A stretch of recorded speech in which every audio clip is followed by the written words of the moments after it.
This is the Johnny Cleveland Podcast. All things Cleveland sports with your host, John Suchan.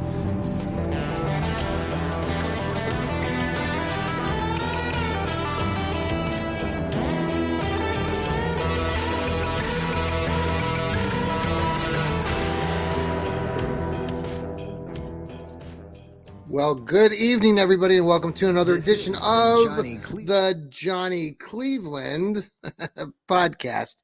Getting a duplicate there. How is everybody doing? It's a Tuesday night. We are April 16th, 2024. The Browns are back in town. The band has regrouped, and they are starting to prepare for the impending season, which is 4 or 5 months away? Only 4 or 5 months away. Hey, you're part of the Fanatical Elves Network here, part of Fans First Sports Network. I'm your host on this podcast, The Johnny Cleveland Show. I'm John Suchan. We've got a great number of contributors, great number of awesome shows here on the Fanatical Elves. And just thank you for joining us, coming along on the ride, downloading us, subscribing to our stations on Apple, on Spotify.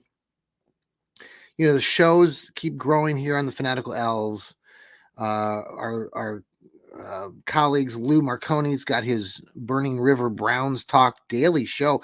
It's a great way to get your start on every morning, get your Browns, going, discussions about what's going on with the Browns every day.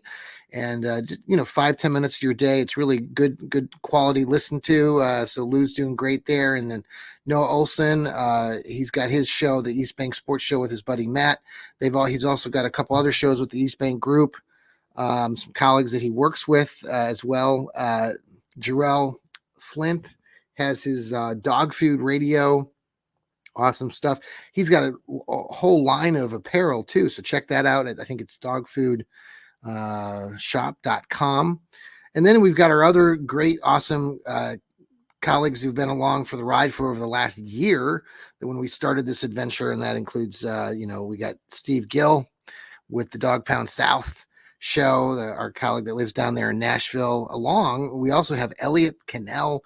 Ellie does an amazing job with his Oracle Speaks. So if you like that, or the Oracle Speaks and his opinions, Elliot brings his hat, his shades, and he's ready to every week to present that. And let's not forget about Sam Britton down there in Texas, Dallas. He's bringing his Browns breakdowns, our young podcaster who just brings it every week, and just some great stuff there. He likes to break down the drafts of coming up here, needs for the Brownies, and we're going to be talking about that a little bit on this show. Not a lot today. We've got a lot.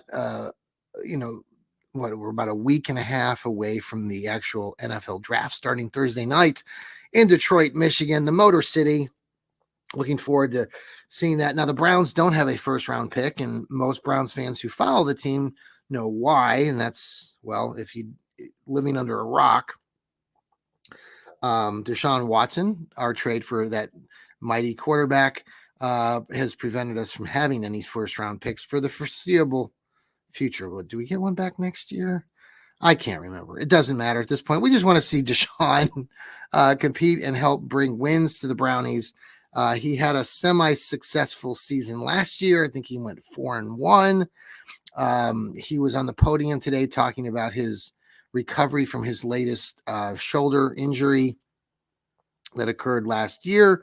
While he was saying a while back that he'd be ready to go when camp started and such, today he didn't quite say that, and I guess some people are getting a little bit alarmed by that or how he talked about it.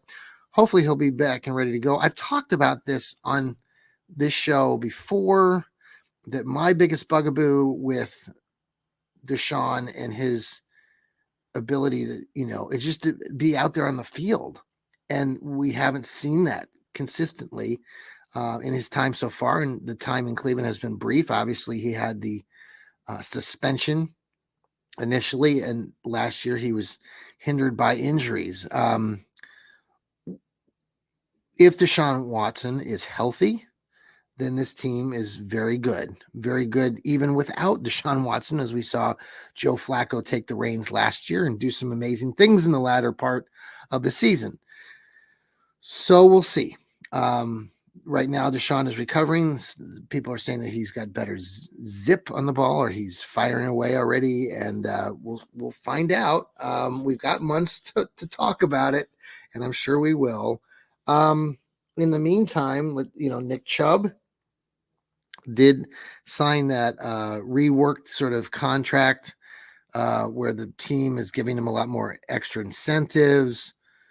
He's not going to be making that it would have been an $11 million hit against the Browns on their cap if they had gone through. But they had readjusted things, and that's not going to be the case this year. And so, it's good for both sides, and we're excited. And Browns fans know that Nick Chubb is the heart and soul of this organization, of this team, and to give him another opportunity is only the right thing to do. Can't wait to see him back running the ball for the Browns.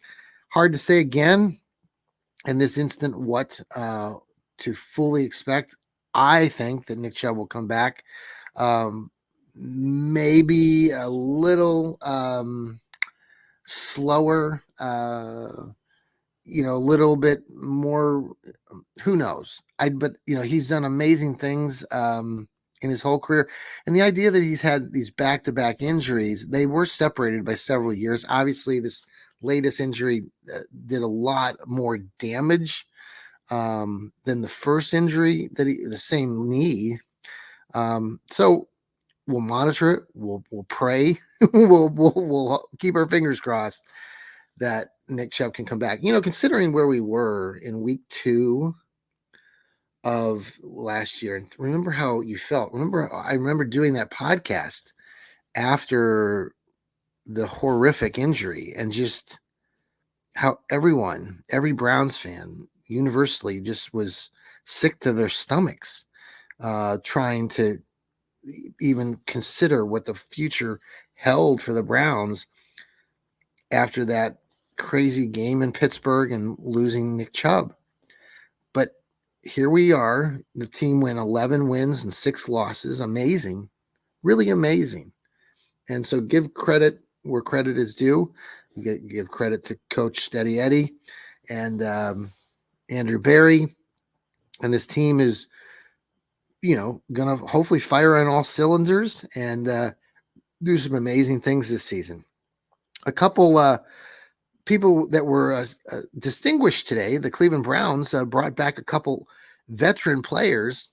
Rashard Higgins and Christian Kirksey were honored today and brought back as one-day signings with the Browns. So both these players retired from the NFL as Cleveland Browns, and it was discouraging. I was really happy to see that, and many Browns fans were happy to see that today. And obviously, it's probably a slow news day, a Tuesday, a week and a half before the draft. And the Browns don't have a pick in the first round, so I get the slowness on the sports end and the Browns side.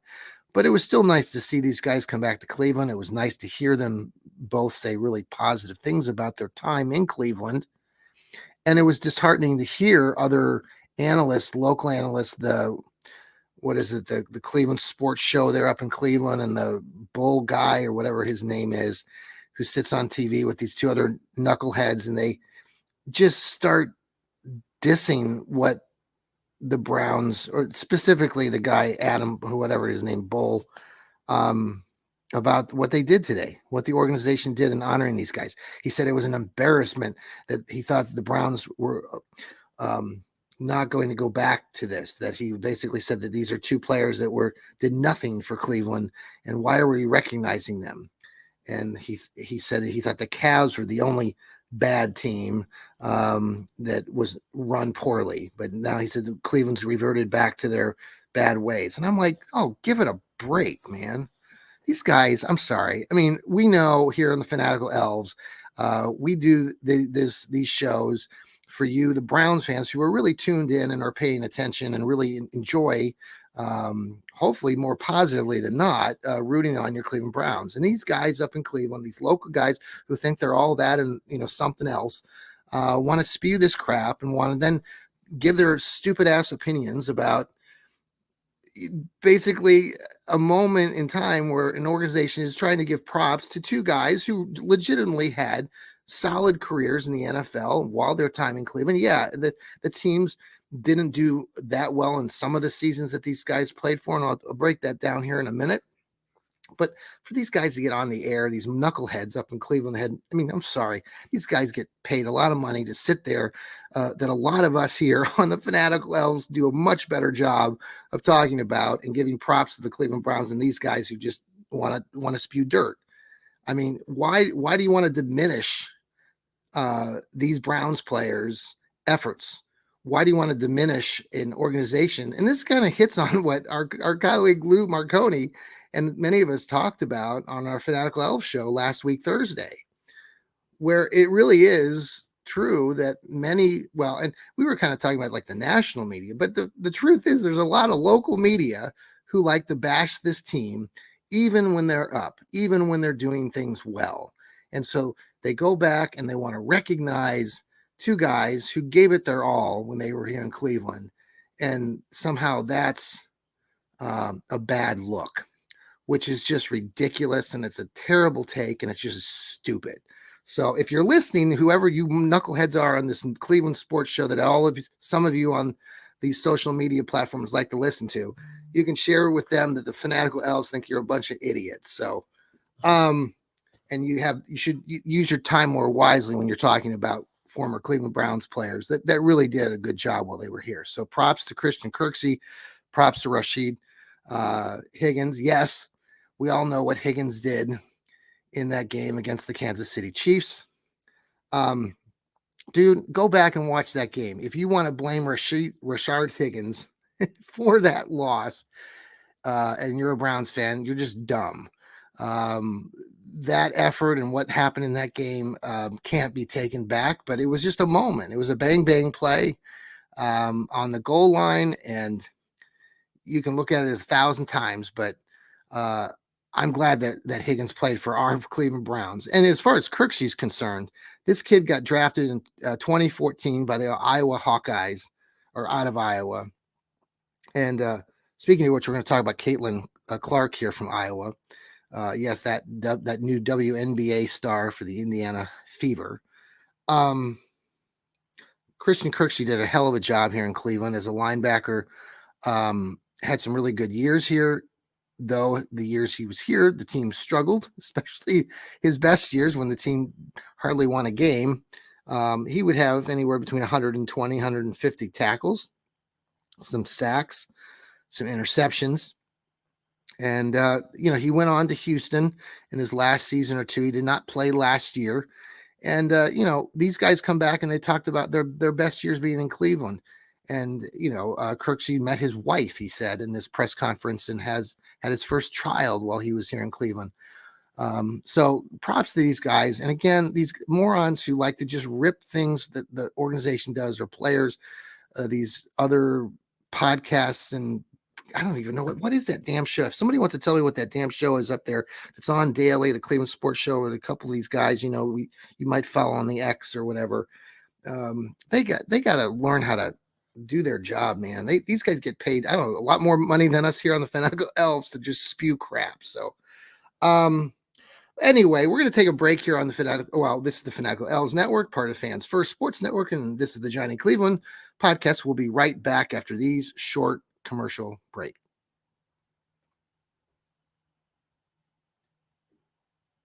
I hope you enjoyed those commercials. Weren't those scintillating commercials here on the Johnny Cleveland podcast, part of Fans First Sports Network and part of the Fanatical Elves. I do some writing for the Fanatical Elves, and you can catch that on the Fans First. Many of us do. Lou Marconi's producing a daily article himself. Noah Olson is also producing a lot of content here. We've got Elliot also doing some writing, and so does Steve Gill for Fans First. So check us out. I know Steve does his articles also on his own dogpoundsouth.net. He's talking a lot about some of the different draft possibilities for Cleveland. I wrote a recent article of some possibilities of the Browns that they might consider prospects in that second round. Their first pick is at pick number 54. And, we go back in time. I think, if I'm right, probably wrong, but Jeremiah Owusu-Koramoah was drafted at number 54 when the Browns drafted him, 2 years ago?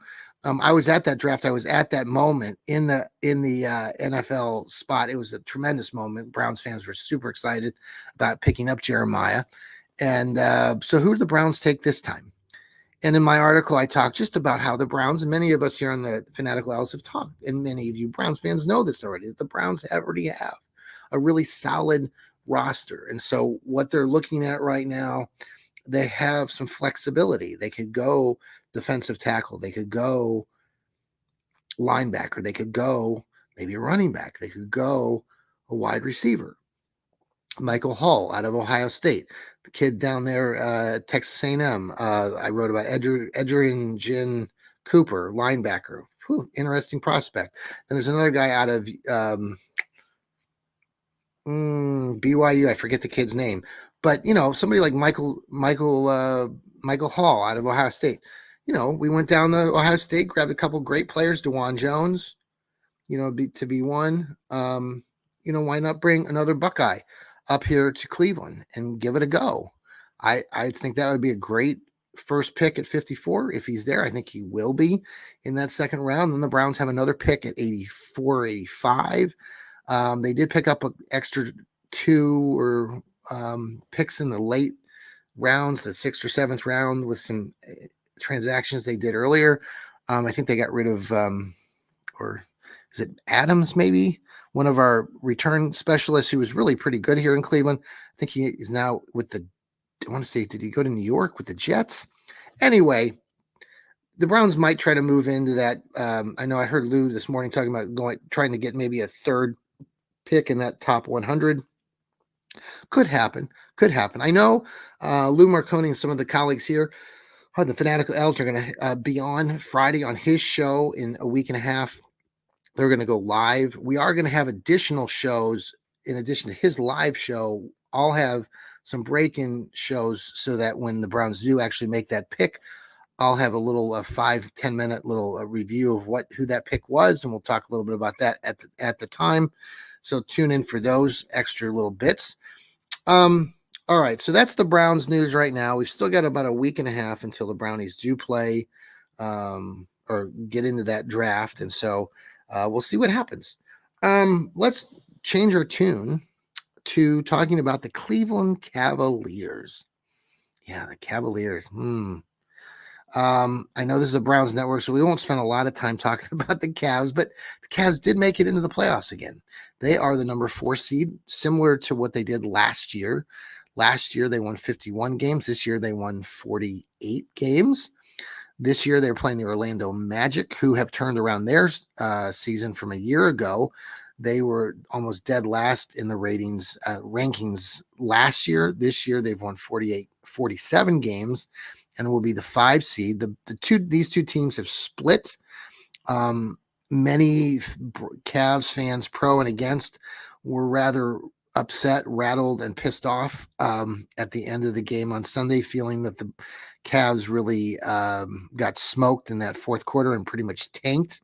The Cavs did not play many of their regulars like Mitchell, Donovan Mitchell, and Garland, but they stuck with who they were going out there, and they felt that I think they got outscored in the fourth quarter by 15, 20 points. And that was really the difference in the game, as they ended up losing by 10. If they had won, they could have moved up to the 3rd spot or maybe even the 2nd spot. And so some people are saying, it would have been a better positioning and all this stuff. But now the Cavs wanted to play Orlando. It's a better matchup for them. The New York Knicks actually got the second seed, which is just crazy to me. So the Cavs really got to focus on is winning this series. They've gotten to this point now. Last year, they almost got to this point a year before that. And if they don't win this series, I'm almost 100% sure, like you are if you're a Cavs fan, that JB Bickerstaff will be gone. I've wanted JB Bickerstaff out of here 2 years ago, and I've been talking about that for 2 years, and I think he's a terrible coach. He has no clue what he's doing, and it's the primary reason why the Cavs are going to lose, potentially again. Now, they have the home court advantage. They had the home court advantage a year ago against the New York Knicks. Let me remind you of that. And they blew it. And they blew it because they were outcoached by a better coach and a better, not necessarily a better team. So now JB Bickerstaff is going to go in there with kind of a half injured, not injured squad. My buddy Dean Wade, there's been some rumblings and tumblings, and I know he's been out for almost a month and a half now. I know some information personally because I don't know Dean. I know Dean, but I don't know him. Like, I don't see him ever. But I do know people that know Dean, and basically this knee injury is something that has been not going away, and it's kind of a mystery. They're trying to get it figured out. It continues to swell up, and when he tries to give it a go, hopefully at some point here in the near future, if not this season, they get it taken care of in the off season, and he'll be better for it. But I know he's a big part of what the Cavs can do positively, and without Dean Wade in that lineup or playing defense, the Cavs are really limited, especially defensively. So what will the Cavs do? They got your big four. You got Garland and, Mitchell, like we said, and then you got Mobley and what's the kid's name? Oh, my God. How am I forgetting this? I'm drawing a blank. Allen. Thank you. Jared Allen. These guys have got to come through. They got to show us Cavs fans that they can do this. And the biggest bugaboo here, again, is their coach. And I think it's keeping this team back, and we'll see how things go. They got to win game one. They can't lose. I think didn't we lose to the Knicks last year in game one? Yeah. So you can't do that. You got to win game one. Some people were going back in time. If you recall, the Cavs have played the Orlando Magic in some amazing previous playoff games. It was where LeBron hit his game winner. They actually lost that series, though. The Cavs did back in the day. So I know we talk about that great winning shot, but it meant nothing to that series because they lost the series. So even if Donovan Mitchell goes for 55 points in game one against the Magic coming up here on Saturday, if the Cavs lose by 55 points, we don't care. It was a loss. And, Cavs fans, Cleveland fans, we want to see winners. Obviously, this team has won. They've won 48 games, but they probably could have won 60 if they had a different coach. So we'll see how things go. Fingers are crossed, and we hope that we'll see some wins. Even if they get through the first series, I think if they win the playoff series, unfortunately, I hate JB Bickerstaff, but I think if they win the playoff series, I think JB saves his job. I think that's what's happening here. So we'll find out. Lastly, before I leave you on this Tuesday night, I did want to roll by, the Caitln Clark hype. Yeah. Is it real? Is it out of bounds? Is it warranted? Caitln Clark, that young lady from Iowa who has taken the country by storm. She scored more points in college basketball, and some want to say that she has the scoring record, which I'm sorry. I mean, it's a different game. Now you have the 3-point line, so I think she outscored Pistol Pete And so I don't consider the two comparable because it was a different game and Pistol Pete didn't have 3-point line. So yeah, she got the scoring record. I'll give her that. But for me, it's with an asterisk. It's a scoring record that's modern day scoring record, and I'll give her that. Is it warranted? Is the hype out of bounds? You know, many of you know my backstory. If you follow this show and you know that I had a daughter that played college hoops at University of Buffalo, you know her teams and that group at Buffalo had some outstanding play. They played some great teams. They got to the Sweet 16 in 2018 and played a great South Carolina group, including a great WNBA player currently and great college player, Asia Wilson, who once told my daughter to get that stuff out of here when she blocked her shot. There have been a lot of really good, excellent basketball players in the women's basketball, either it was college or the WNBA. The WNBA has, been created over the last, decade or so. It's generated a ton of interest. But the biggest issues that have been coming out of all of this with the Caitln Clark, especially, it was just released, I think earlier today or the other day, about how, her salary, like all WNBA salaries for rookies, is very minimal. Her take home her salary is going to be like $75,000, $75,000. Now that's, a normal job, everyday job, like a teacher, like myself, great. But she's, in the NBA, the WNBA. And so there's been some people raised eyebrows about, well, the discrepancy in the fact that you're paying her $75,000 and you're paying a rookie $5 million in the NBA. Huge disparity, huge. Again, it comes down to profitability. It comes down to what these leagues are making, the revenue. And the NBA has been around since 1945, 1946.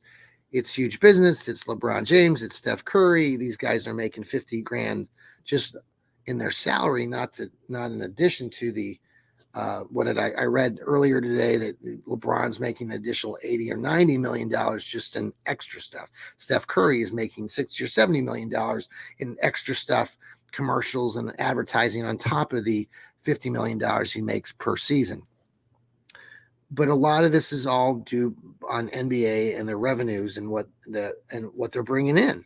Now, the good thing for the WNBA now is that, ESPN and some of these other sports networks are really going to start, they're pushing more money into the WNBA, into the women's college basketball, even more so. And we saw that the viewership of these recent games at the college level have been skyrocketing and overtook the men's championship. 18 million people watching the game at the women's level, whereas only 14 million at the men's level. So things are starting to happen. The revenue comes from money and TV deals. Now, don't feel too bad for Caitln Clark or some of the stars of the WNBA. I certainly don't, because you also have this thing called the NIL, the name licensure, and all this stuff now that's blowing up into the college level, and now the pros. Caitln Clark made over $3 million just in this last year. $3 million. So yeah, her salary is $75,000, but she's already made, just in this last year, this is a college player, over $3 million. Okay, no, it's not 80 million, but it's 3 million. And most WNBA players, women college players or NBA players, they know that it's the salaries are in line kind of more with how much revenue these leagues are making. So there is discrepancies, obviously, but the revenue is so substantially different, it kind of makes sense, right? Now, I would think over the next 5 to 10 years, if you get more players or more interest and the TV markets continue to rise, that you're going to get more money into the WNBA. Thus, the WNBA can then pay their players substantially more money. and we'll see where it goes.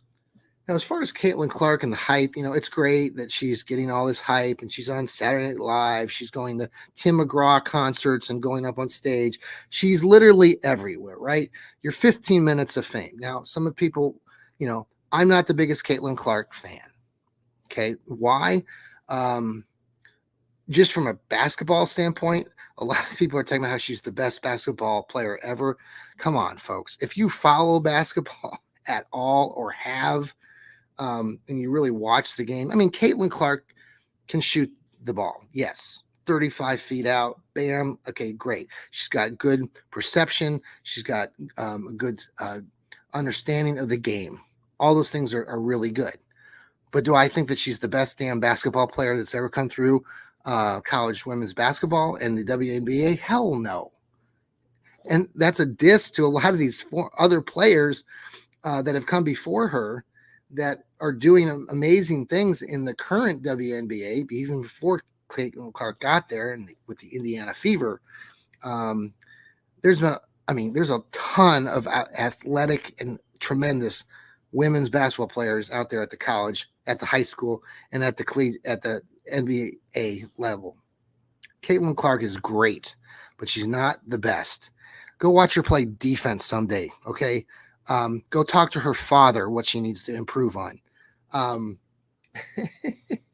Caitlin Clark's going to continue to be even more amazing when she gets in the WNBA, no doubt about it.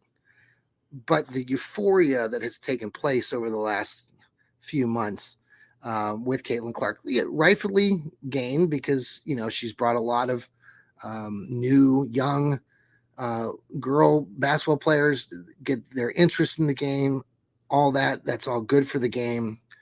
But to give her and to say that she's the best basketball player that's ever been is just absolutely ridiculous. You want to give her props. Obviously, ESPN and these networks, it's all about the dollar bill. They know they've got someone right now that they can try to capture interest amongst the league, but it is a little bit overhyped, and wish her very well, and I'm sure she'll do well. But when I heard that there are 36 games already scheduled, ESPN has, of the Indiana Fever, basically their entire season in the Indiana Fever will be on ESPN. There's only 12 teams in the WNBA league right now. I think they're going to expand it to 14 or 13 next year. They're looking at putting more teams in Philly and Toronto, places like that. So the league's going to hopefully expand, but yeah, I'm not a huge proponent or huge over-the-top fan of Caitlin Clark, but wish her well. And I just don't know if I need to see her on ESPN or on Saturday Night Live again anytime soon. So everybody, I hope that you all have a great rest of your week. We got a lot still to come this week on the Fanatical Elves Network. We've got Lou with his shows in the morning and the Burning River Browns Talk. We have Noah coming up with his East Bank show. I think they're recording tomorrow. Again, Elliot and Steve both have their shows. Jarrell's got his show coming out. Sam will be having another show out with the Browns breakdowns, and we'll have like I said, Thursday night Fanatical Elf show. We got feisty here last Thursday. If you were watching us or listening to that show from a week ago, I know Lou was very adamant about being Browns fans and being positive. And so we'll see what happens this Thursday. Make sure to tune in for that. And we might have another giveaway. Yeah, another free giveaway here on the Fanatical Elves. So stay tuned for that. You got to be following the shows. You got to be downloading us on Apple, on Spotify, man. We really need you to do that. We need you to spread the love. Talk to your family and friends, other Browns fans. Say, hey, have you heard about these guys, the Fanatical Elves? You're a bunch of wild and crazy guys, but they enjoy talking about Browns like we do. And so tune in. We got such a variety of programs. We got my show, which I'm kind of the crazy Browns fan that many of us know. We've got some awesome other shows like I've already mentioned. So tune into all of us. Give us a listen. I promise you that we'll try to keep you entertained and you won't fall asleep. Folks, take care. Go Browns. And remember, too, that's right, keep smiling.